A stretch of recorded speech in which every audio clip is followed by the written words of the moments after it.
Nous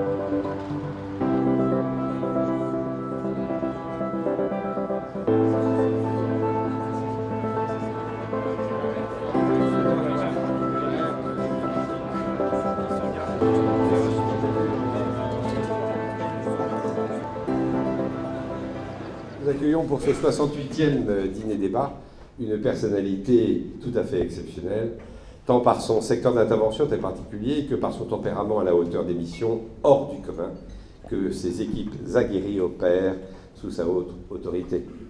Voilà une bonne raison de recevoir au sein du Manial le colonel Laurent Philippe, commandant le groupement d'intervention de la gendarmerie nationale, bien connu sous le sigle GIGN.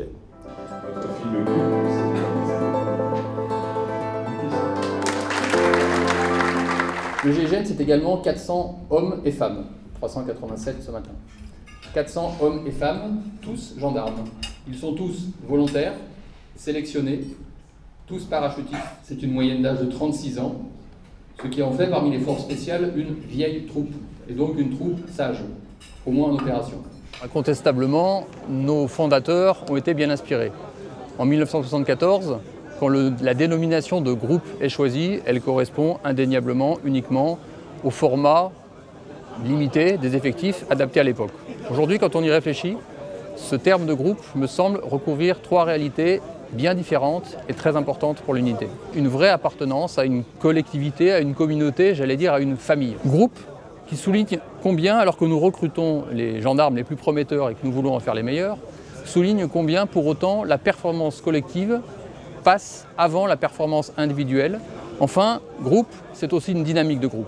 Mais au-delà de ça, et de manière plus profonde, le GIGN est structuré et organisé fonctionnellement autour du cycle de la crise, qui veut que l'on anticipe, que l'on prépare, que l'on gère la crise et qu'ensuite on va en tirer les enseignements. Eh bien, chaque opérationnel du GIGN est engagé lui-même dans ce cycle, entraîné par ce cycle et collabore lui-même à l'augmentation de la performance collective de l'unité. Comment faites-vous pour maintenir au quotidien un niveau de performance élevé dans votre groupe, puisque la différence majeure, il peut y avoir entre un sportif et un membre du GIGN, et qu'il y a ce danger permanent, ce danger vital qui existe sur chaque mission? Il ne s'agit pas pour moi d'idolâtrer cette unité, de l'idéaliser, mais dans une unité où on recherche l'excellence, il y a un vrai danger. Le danger de se croire supérieur, qui fatalement, un jour ou l'autre, parce qu'on va sous-estimer l'ennemi, va conduire à l'échec. Et pour lutter contre cette tentation de l'orgueil, il faut mettre en avant une vertu. Et j'aime mettre en avant cette vertu d'humilité. Une vraie humilité qui consiste à considérer que la force qui est la nôtre est celle du groupe, celle des process 1000 fois répétés, celle des idées des uns et des autres qui ont fait le groupe depuis sa création en 1974.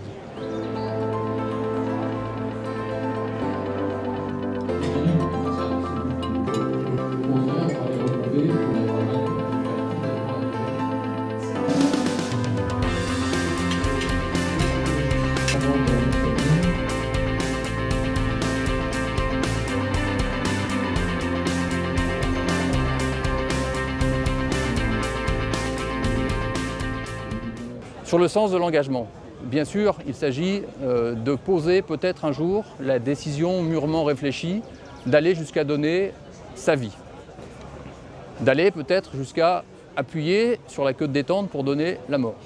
Mais au-delà de ça, il y a besoin d'un engagement au quotidien qui va faire qu'on ne s'endormira pas sur ses lauriers et que du premier jour où on doit apprendre et montrer qui l'on est pour convaincre, jusqu'au dernier jour où on doit continuer à montrer l'exemple, il nous faut faire progresser l'unité.